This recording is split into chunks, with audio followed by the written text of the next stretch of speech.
আমাদের বাড়িতে চিংড়ি মাছ এলেই না সবাই বলে যে চিংড়ির মালাইকারি খাবো, কিন্তু যেই দিন থেকে আমি এই চিংড়ি কষাটা বানিয়েছি সেই দিন থেকে মালাইকারি সবাই ভুলেই গেছে। সবাই খালি চিংড়ি এলেই বলে এই চিংড়ির কষাটা করতে। তো চলো দেখে নিই কীভাবে করেছিলাম। প্রথমে আমি বেশ কয়েকটা চিংড়ি মাছ নিয়ে ভালো করে ধুয়ে নুন হলুদ মাখিয়ে নিয়েছি। এইবার কড়াইতে তেল দিয়ে সেই চিংড়ি মাছগুলোকে খুব কড়া করেও না এবং একদমই কম করেও না, মিডিয়াম একটা মতো ভেজে নামিয়ে নেব। আর সত্যি কথা বলতে এই চিংড়ি মাছ ভাজতে ভাজতেই না আমি দু এক টুকরো খেয়েই নিই, কারণ চিংড়ি মাছ আমার ভীষণ প্রিয়।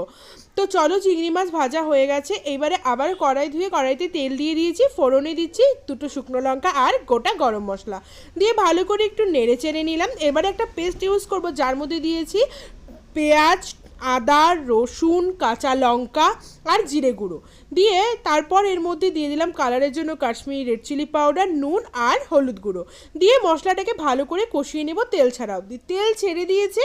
এইবারে না আমি এখানে একটু দুধ ইউজ করেছি, তোমরা চাইলে নাও দিতে পারো, কোনো ব্যাপার নেই, এটা একদম অপশনাল, কিন্তু দুধটা দিলে কিন্তু দারুণ একটু ক্রিমি টেক্সচার আসে।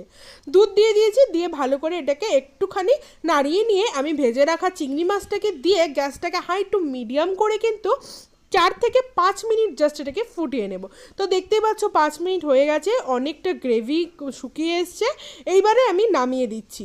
তোমরা চাইলে এর মধ্যে ঘি গরম মশলা দিতে পারো, বাট আমি দেইনি। তো ব্যাস তৈরি হয়ে গেল এই চিংড়ি কষাটা। সত্যি বলছি, একবার এটা বাড়িতে ট্রাই করো, তাহলে দেখবে মালাইকারি আর ভালোই লাগছে না। কেমন লাগলো জানিও।